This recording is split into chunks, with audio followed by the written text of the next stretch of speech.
navigating the indie comic world today. So we're going to start off with just how did you get started in indie comics? And so we'll give everyone a chance to kind of just answer that in a real simple, I mean, not be overly complicated, like did you come from the big publishing world? Did you like, I'm just going to do this on my own? Kind of where did you start with this? And you do have mics, you can turn them on. So who wants to start us off? All right, cool. Well, at least for me, I was a longtime fan. Been into comics, I mean, my entire life. And I kind of emerged as a commentator over the years. I mean, I started my YouTube channel a long time ago. That was like 2006. I was 16 years old. But I entered into the commentary space and, you know, was a dissatisfied customer. And I was one of those like, hey, I want to put my money where my mouth is and give it a shot.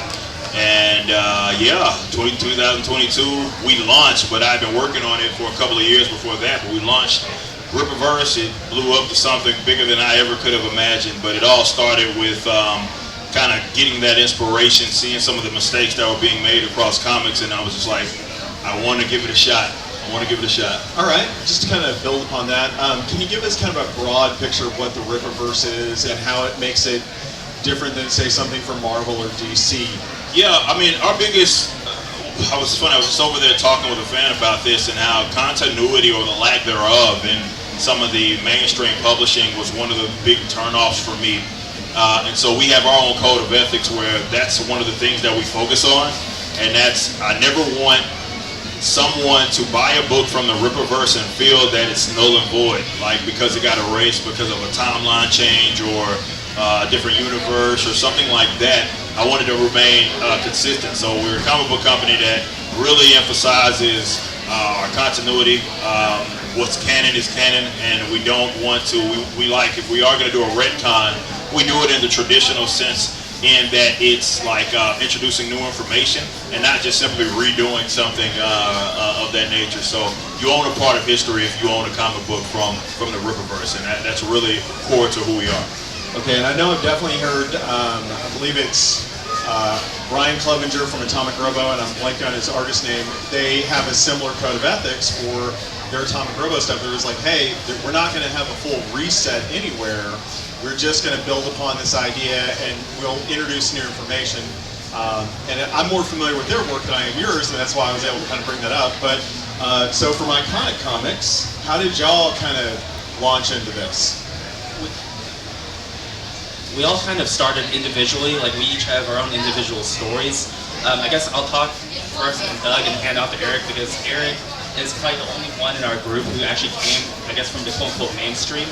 But my co-writer and I first started as merchandising artists, so we actually didn't grow up in any type of mainstream comic book work. And essentially what happened was we had some friends at Antarctic Press, and they said, the quality of your work is good to the point where if you put out a comic, we would like to publish it. And so for the longest time, I actually didn't want to do it, but basically it was like flattery. And so when they did that enough times, we published our first comic. It was a short comic that debuted in 2017, and I actually liked it, so I liked working on it.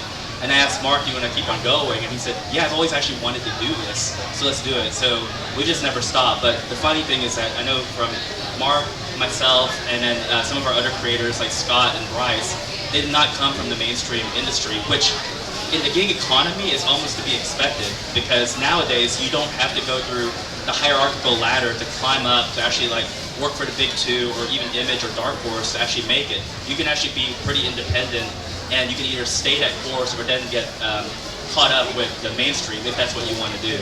And so Doug is kind of in a similar boat as myself and the others.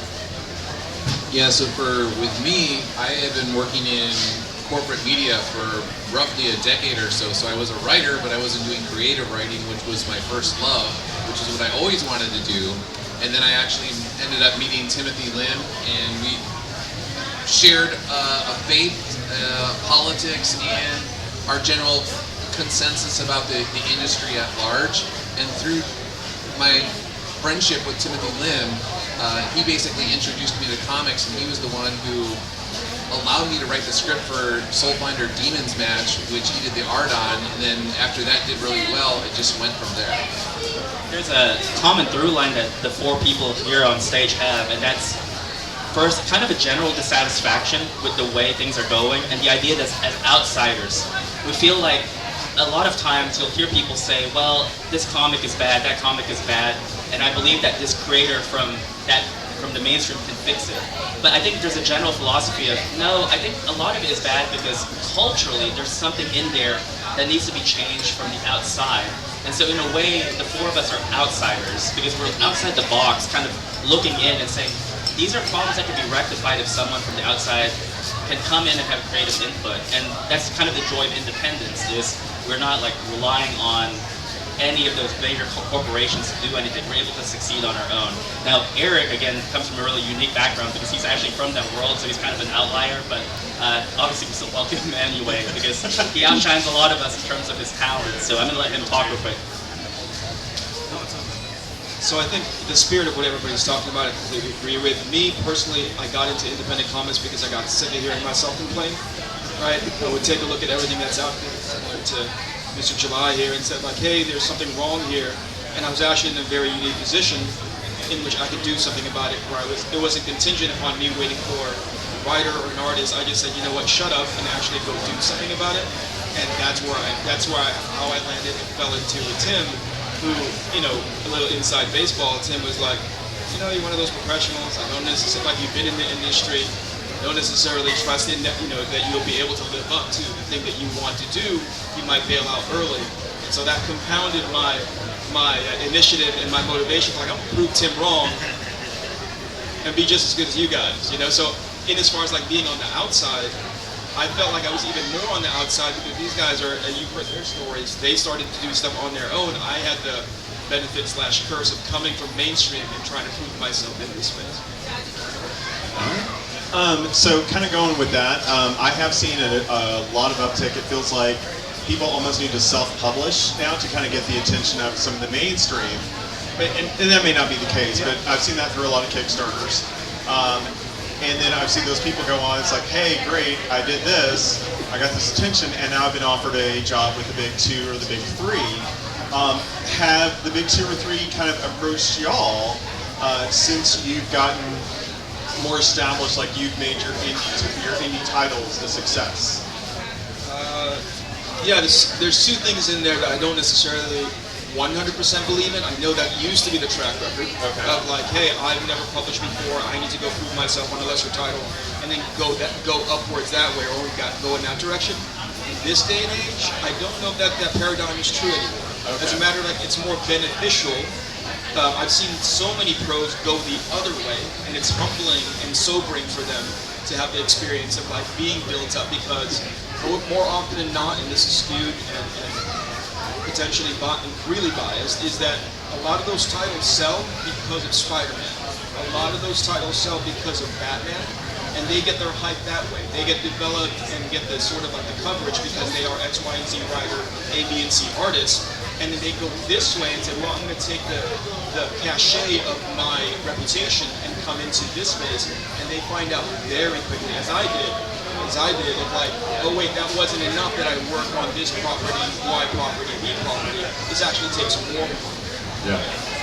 And this is kind of asking for y'all's perspective. Is that kind of what kind of happened with Image with the initial launch? Like, you had these guys like Todd McFarlane, who was Spider-Man, Eric Larson, who was Spider-Man, and some of these, Jim Lee, and they're basically, it's like, do you feel like, and because I don't know the answer, do you feel like they had to like really work to, okay, never mind. 0%. Like, okay. You have to consider things in eras. Okay. So back in the day, they were the focus of those books. Jim Lee, X-Men in combination was like peanut butter and jelly, right? Yeah. And when peanut butter decided to leave, peanut butter's still good. They're gonna still go find out what peanut butter is all about, right? Okay. In this day and age, it's completely different because Marvel has actively diminished the roles of specific creators. This is gonna get spicy really quick. Marvel has actively diminished roles of writers and more specifically artists because of that experience. They realize how contingent they were upon Jim Lee's, McFarlane's, Liefeld's, and they never want to experience that again, in which their titles fall or succeed depending on one creative or dual creative entity. Do you feel like, and I'll just pick on Spider-Man specifically, do you feel like the art has become less distinctive and more cookie cutter for something like that? I'm going to let, I guess, Eric piggyback on that, but Okay. I wanted to add to something that he had said recently that a lot of people don't know. So Image's heyday was probably the first 2 years. That was actually when they had really peaked. And one thing that had happened when those creators had jumped ship was they actually didn't hire writers. So a lot of them were just artists, kind of like authoring their own books. And unfortunately, a lot of them weren't businessmen. So there were a lot of pitfalls in the first year of Image that not many people know about unless you actually look into history. Yeah. And the unfortunate thing is they had this like meteoric rise, and then they kind of had a dip where they had to do a little bit of course correction and actually start hiring writers to help with their books, because they realized that, oh, you can only take yourself so far on the clout of your reputation, but then the proof is in the pudding. If your individual work isn't good, that's where it gets hard, because you can't just fall back on the fact that it's a beloved property like X-Men or Batman or whatever. This is like hot artist A trying to go independent, but if his independent work is not good, they're not going to follow him all the way. Not in the same way that a fan of, let's say, Superman will. A fan of Superman can weather the storm of a few bad issues and still stick with it, but they're less likely to be slavishly devoted to an artist or a creator unless the work itself is good. Now back to the art question that you had. No, you put it perfect. And I don't want to hyper-focus on like adding too much Tabasco sauce in the conversation.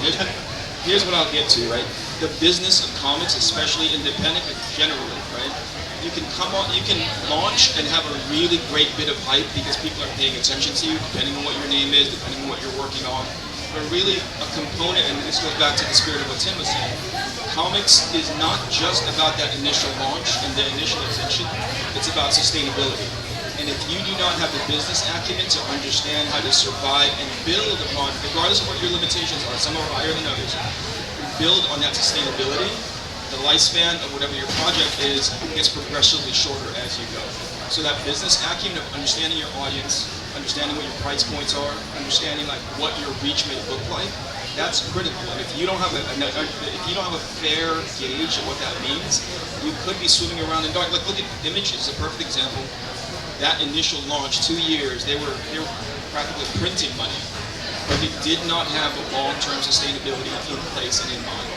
At least not from my experience. Yeah. Yeah, no, that he puts that perfectly, and I know Doug will feel me on this as well, because we've gotten in trouble for talking about that part of it. And when you do have a lot of guys that have come over from, the mainstream, and they've been contractors their entire life, right? Yeah. And so for them to now when you enter into that independent space, you're not just, hey, draw thing. That's what they're giving you something to draw, giving you a title that you're writing or whatever that may be. So it's a little different. When you come over into the independent spot where you're expected, you're the one that has to market it. You're the one that has to come up with the price point. You're the one that has to constantly be looking at your margins and all that. That's stuff that you have to nerd out about, and that stuff is not easy. So for a lot of people, they find out the hard way that, and I've gotten in trouble for saying exactly this, that the business side, I would make an argument. When I say that it's more difficult, I'm not saying that it's easy or something like to draw a comic is easy. That's not what I'm saying. It's precisely the opposite. What I'm saying is that you've gotten there, okay, you've drawn a thing, or you've written a thing. What's next? Everything after that and the logistics of that's a completely different animal. And just because you know how to draw really well does not mean that you know that other side of it. I'm going to interrupt real quick. Go ahead. So this is a first time thing. We have the owner of Iconic Comics meeting the owner of Rippaverse for the first official time in history. So I'm going to have Johnny say a few words because this is a momentous occasion. First time this has happened. Wonderful. I'm going to let Johnny have a few words here. Oh man, I didn't have anything planned or speech or anything. I'm just happy to be here, man. I'm a big proponent for independent comics, independent entertainment. I feel like there's so many stories, there's so much artwork, so much talent out there that needs to be shared to the world. And I'm so lucky, fortunate to work with these awesome, talented people here in front of me and more. And we have great teams. We stay on schedule, and we always get it done. So that's my short message for everybody. Thank you. All right, well, actually, I have a question for you. Yeah, sure. Okay, so how did this get started? I mean, these guys have an idea. These guys have art. These guys have stories. How did you decide, okay, I'm going to commit my finances to this project? What was kind of the motivation? What was the mindset behind it? So there's many variations of this story. I'll tell my perspective. So I think it was just kind of the right place, right time. I'm a very solution-oriented person. So Tim and I are friends, and we had a conversation one day, and we have many conversations. And one of the conversations was, "Hey, I have this project," and I'm like, "Man, I wish there was something I could do this." And I'm like, "I can do that." And I've never done it, by the way. I was like, I can do that. Just like everybody else. But the difference is when I dug into it, I was like, wow, there's a lot to this. And I got super curious, and I just, I built a team, and we found the solution to provide those needs. I was like, man, and Tim was telling me there's now all these people have these successful campaigns and all these great projects. No one was fulfilling at this A+ tier level, not even the pros. And I just came and I was like, I think it's a simple thing. We just have to do it really, really well. So we just focused on execution, and we already have the talent. And then we just have to build a good team and solve those needs. And I think we did a pretty good run at it, when we first started, and we're still continuing to get better every day. You should ask Eric. So let's go ahead and ask Eric the same question. Well, it is, look, for me, I got to see an example, or so many examples of people making the mistakes, right? So we knew what not to do. And I learned from that. But that was a big achy, because it's always about the customers. And one of the big complaints that a lot of customers had was, to Johnny's point, the execution of the delivery of product, right? These guys have these awesome stories, they have these ideas, but why am I having to wait for this long, or why am I having to do this? And like I said, that's a logistical thing. That's not necessarily just a creative problem. You got to get creative to figure out the solutions, but it's not like drawing. So for me, I got to link up with some awesome people. That teamwork makes the dream work. That's what everybody says. And you got to get a bunch of guys, and I know you feel me on this, that know what they're doing, and you got to set them up to succeed. So having my team of guys like Brandon and everybody that's out there that's helping run our warehouse in an efficient manner, that was some of the things that we focused on initially. Hilariously enough, we blew up on anything that we ever thought that it was gonna happen. So that introduced, and now we're talking about scaling as well, which is another challenge in itself.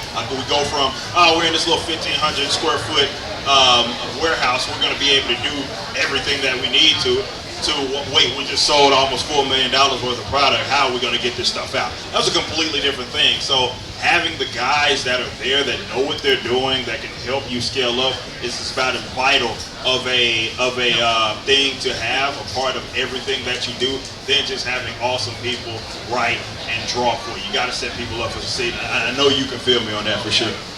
So what are some of the kind of unexpected hiccups that y'all have experienced growing your brands? Where you're like, okay, we knew this was coming, What are some of those things you're just like, I have no idea that this was going to happen, or that we're going to have to deal with this? So for me, one thing that was interesting is when you first start out, a lot of people say they're rooting for you, they're in your corner, they want you to succeed.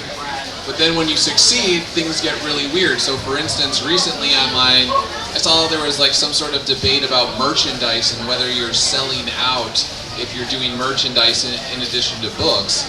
And then going back to the business aspect of that, I got to look at the profit margins of things, and if I want to continue to do hardcover books, those are very expensive. They're costing tens of thousands of dollars. But if I make a Seraphim Angel plushie designed by Timothy Lim and go to Bell County Comic-Con, I could be selling dozens upon dozens of plushies for $20 a pop, which will then fund my hardcover books, and it makes my life incredibly much easier, and the customers and the readers are happy about that. But again, there's an element of indie comics that are like, well, you're a sellout because you're doing plushies now.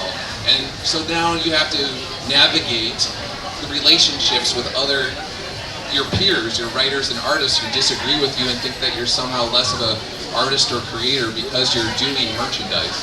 So, Seraphim plushies, $20. No, buy one now, get a sign. I'm gonna say $20 is a steal. Don't. Yeah. It's a steal. At Belcon and Comic Con, they're cheaper because if you come in person, I want to reward the people that actually came out to the show. But if they're online, they're more expensive. And shipping. For me, the challenge is that critical step of like, here's my grade because we're running. There's always the business of me wanting to draw a bunch of cool stuff, and then there's that part where it's like, now I gotta make you aware of the cool stuff. So there's the creative part, and I'm not very good in context switching and going into the business part. My business acumen sucks, and it takes Johnny to go like, look at it right now. Why are you selling it for that much when it could be this much, right? Because at the end of the day, it's not. It goes back to the comment I was saying earlier. It's not just about that one comic.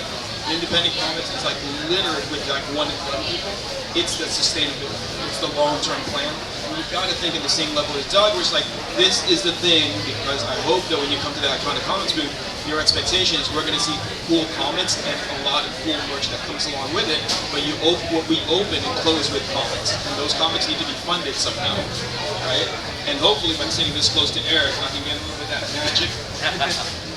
I heard the number right now and had to stop drawing. I don't know if you saw that, but yeah, everything is all about that comics, man. And if you stay in that, for me, the big learning, the sobering moment is, it just can't be about comics. At least not in the drawing part. So in a lot of cases, the merch funds the books. In a lot of cases, in the sense then you can create more books because it's at the end of the day you still have to pay the bills. Yeah, I mean, I think the big thing that a lot of artists and writers don't think about on the business side is cost. They don't realize how much things cost, profit margins and things of that nature. And so there's a lot of ways that you can work around it. I mean, like for example, if you have like a really big book that is like 200 and plus pages and you're charging X amount of money, obviously people will be more than willing to pay that amount simply because like the quality is there, they're getting more bang for their buck. But obviously you have to put more work into it. It takes a lot of time to create a book of that size. And so you could self-sustain on the big books on their own. But for people who want other things, especially fans who are like, I'm a fan of all of the work that you've done, but I need something more. Like something to actually show the brand, whether it's a t-shirt, a hat, things of that nature. That all goes into it. But as far as independents go, the reason why we do the merch is not to line our own coffers, but essentially to fund R&D, research and development towards like new things and new products. Because in our internal chats, it's almost all conversations about new things that we discovered, going to conventions and see how we can upgrade our display, how we can make things better. So a lot of that stuff is what I call like the unsexy part of making comics, where it's a lot of business stuff that a lot of people don't take into consideration. But to answer the previous question, and to piggyback on Doug, I know that Eric and Johnny can speak for this, it's almost better to be at the bottom because you can only grow from there. The problem is that once you've made a certain level of success, either you're so scared of failing that you're constantly like anxious about that because you don't want to trip up, or you have people who are trying to tear you down, especially in independent comics. And it's trying to navigate those waters and just keep your head above water. Because as you're trying to navigate a social media landscape, you're also trying to get the work done. And so sometimes, at the end of the day, it doesn't matter what the chatter is out there, we're wearing so many hats.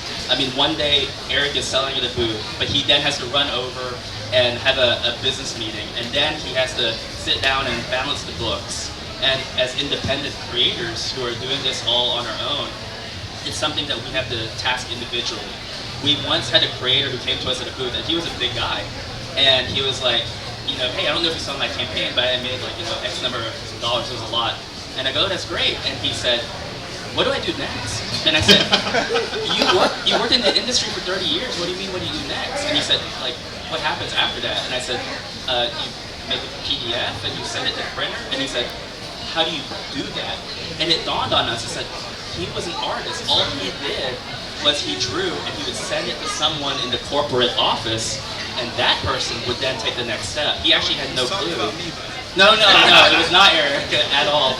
So again, it's like the beauty of working independently is we've had to kind of teach ourselves how to do these things, and we essentially learn by dipping our foot in the water and just seeing how things go. And to piggyback on that just real quick, like there is almost no frame of reference as well, and you guys probably knew this, to being that efficient, right? Because to your point, your peers have no idea what they're doing because they never did it, and it's not even a knock to them, right? It's like, because I would go, and I remember when I was first kicking this thing off, and me going person to person asking them how to do things, and then coming to the conclusion like these guys they don't have a clue. They have no idea. They legitimately don't know, and it's because, well, that was tasked to someone else for so long for them in the industry. So a lot of stuff is self-teaching. It is doing a lot of research and trying to also bring people on that can help you, kind of elevate you in that regard, because they don't know. And like to Doug's point, when they see you being more efficient, you're gonna get a lot of guys because they don't understand that element of it, and that's really all that it is. It's like literal ignorance. And they're trying to kneecap you because it's like, why y'all doing it that way when everybody else is doing it, or industry had been doing it another way? And my argument was always, well, they had been doing it inefficiently. I'm not trying to do it better. It's just that they have been doing it. It doesn't work. It doesn't make sense for our scale and what we're trying to do. And you're constantly trying to navigate that like all the time, because also in an instant, especially like with parcel companies, 6 months, what was true before changed on you, and you have to be ahead of the curve. You have to price your items accordingly. So, yeah. So kind of going with that, the 6 months ahead of the curve thing. How much has the fluctuating tariffs affected the publishing industry from y'all's end specifically? Well, from ours, not as much on like the buying of product, because for the most part, outside of a couple of different things, we had our stuff print here in the States. Okay. But it also, what I think a lot of people don't consider, especially with the tariff stuff, is like we're having to constantly navigate the customer side. Yeah. Right? Because if you have I'm trying to sell internationally, right? And then they're getting taxed on the imports coming in from our stuff. And that's been one of the things that we've had difficulty navigating even before the tariffs, because you have guys that are big fans of you, and they're like from wherever else, and they're getting killed with some import tax. So we've had to come up with like these creative ways, new programs. Like we've expanded, for example, in was Canada, UK, as well as Australia, where we at least have a physical presence there, so we can bypass a lot of that, so they don't have to pay like the duties and fees and stuff like that. So it's not, and again, those are always constantly changing year in, because they have their own governments and they're doing their own thing. So it's not even like just like a tariff thing. It's more of the duties are the duties, and you're constantly having to manage that, because that could be the determining factor whether or not a customer even gives this thing the time of day. They're like, well, I gotta pay more than what I pay for the actual book just to get it here because of shipping. That's stuff that we're always trying to improve on. I know these guys feel me on that as well. 100%. And right now we're calling it tariffs, right? But historically it can be anything. Yeah. Right? So yeah, we can hyper-focus on, there's a constantly changing landscape of challenges when it comes to being self-publishing. Now here's the part that I love. I stay as stupid as possible. And the only reason why I do is because there is a built-in infrastructure behind me that Johnny has set up, where the moment I start having any fear, I call in and I say, hey, they're charging 50 million, I don't know, this is a dumb number, this is clearly how stupid I am, because I don't know. Like, hey, they're charging more for these books, and all I hear is, all right, calm down, we got it. And thankfully, it allows me to stay on the creative side of the fence as much as possible. I was going to chime in. There was, we're dealing with inflation and products and damages and fuel costs and everything, and the end users don't really see it, so we have to kind of either predict the future or prepare for it. So just like you mentioned earlier, 6 months, like shipping costs will be, thankfully we're really good about getting things shipped out on time, early, or sooner, so we don't have to battle that battle, which is shipping costs is this much for a hardcover, but 6 months from now it might be double or time and a half or whatever, and we absorb that, and then I might have to go to Tim at the creators and say, hey, we actually lost money, so you guys did this page at negative dollars an hour, and I never want to do that to them. So we never want to overcharge the customers. We always want to bring extra value. But Eric is right. I don't want Tim and Doug and Eric, any of the artists to worry about the costs. I just want them focused on the quality of the art, quality of the writing, quality of the product, because when we work as a team, you know, I'll make basketball reference, you know, like I'm focused on the defense, you guys are focused on offense, you know, and just focus on scoring points. I'm gonna focus on stopping the opponents from scoring, and that's how we win the game, right? And earlier when we're talking about, you know, creators coming in, they think they can draw, but they can't print the books and do all this other stuff. It's like washing dishes at a restaurant and looking around like, oh, I can run this place, and then they don't know how to chop. They can't even chop vegetables, but let's say they can. But then they don't have customer service. They don't know how to charge for things. You know, it'd be like me saying, hey, if I own this restaurant, I'll make everything $1. No, they'll be out of business in a month. As much, it doesn't matter where your heart is at that point if you don't have the funding to keep the business moving forward. To tap on what Doug said about the merch. The merch game is just to help us, and I will tell you this, as creators, as indie guys, none of us are swimming in money. You know, we can bring in $1 million and it'll cost us $1.5 million sometimes if we do it wrong, and then we're like sinking, you know, our house is like, you know, on the chopping block. But thankfully we're really smart on working together, not letting that happen, and having great supporters like you guys watching now. And we focus on trying to keep everything, the cost down but reasonable, but not, you know, we're not going to sell it for less than what it costs us to make. So it's my job to negotiate and make sure we get the best deal without sacrificing quality. And then also we still have to focus on paying our company's based in the US, we're based in Texas. So we also have to pay our staff well. So instead of like paying them really low, I just focus on paying what they're worth. So we pay high, but they're also very efficient at what they do. So I can't pay a guy $50 an hour package or shipping package, but I can pay them, you know, $12 to $15, $18, $20, because I can have guy A here do 300 boxes in a day, and guy 2 here, even if I paid him $5 an hour, which I can't legally do, and he does 1 box a day, I'm gonna hire this guy. I'm paying, you know, $50 a day. And so it's all about production. We focus on getting stuff out without, you know, and we hire talented guys is what we do. No different than the artists, the writers, and also the guys that package the boxes and the tape. And we also spend money on quality products so they don't fall apart by the time they get to the end user. So it's not just about having, hey, we got a great story, we got a great artist, we can get it to print. It's also all the other steps that come in between. So don't buy crappy cardboard to ship your package. Make sure someone knows how to ship it properly so you don't have to deal with returns, all that stuff.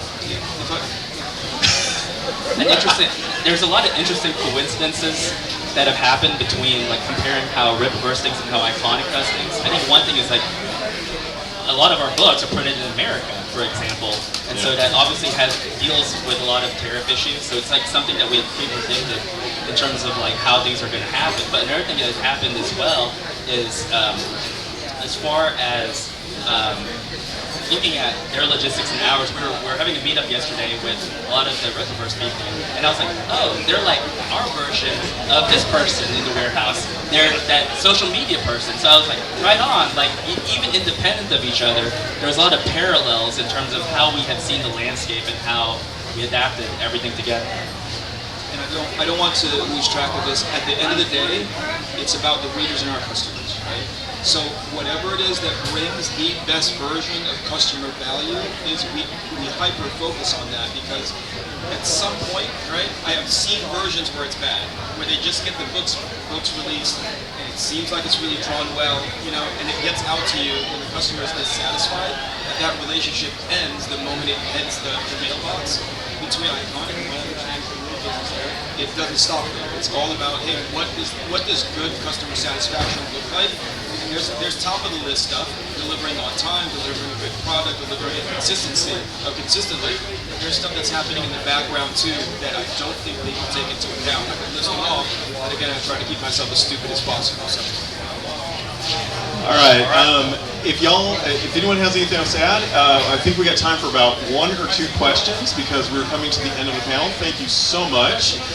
So let's go ahead, and I got question 1 and then question 2. So let me come to you for question 1. Can I have that picture when you're done? Yeah, man. Okay, that's question 1. Are you going to try to get Iconic Comics into any bookstores or anything? Talking about physical stores, right? Yes. That is definitely on the table. So it's an option for sure. It comes with its own challenges, which is now we have to wholesale to the bookstore for them to make money, and then that means we would have it's definitely a possibility. It would depend on how they would order. So normally what we would do is they would have to bulk order with some kind of fulfillment with them. But yes, definitely a possibility. All right, I think we're about out of time. So if y'all will please give Iconic and Rippaverse a round of applause and thank them for coming up and chatting with us today. Thank you, guys. So much. Thanks for coming out. We will have another session in about